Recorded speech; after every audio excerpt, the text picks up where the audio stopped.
सिर्फ यहाँ सब कॉन्टिनेंट और इसी रीजन में, एशियन रीजन में ये पाए जाते हैं। और इनका यहीं पर ये कि बर्ड ऑफ प्रे में ये छोटा खरगोश, बड़ा खरगोश और इस तरह की चीज़ें जो हैं ये हंट करते हैं। और खूबसूरती में शायद imperial eagle one of the most beautiful birds of prey उसमें इसका शुमार होता है।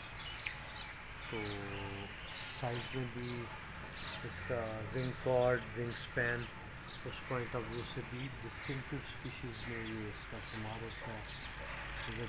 इसका जो लाइट मॉर्स कलर इसके अंदर कॉम्बिनेशन होता है उसकी वजह से बहुत अट्रैक्टिव ये है। तो इससे हमने यहाँ इसको शॉट भी है इसका रखा हुआ है हमने।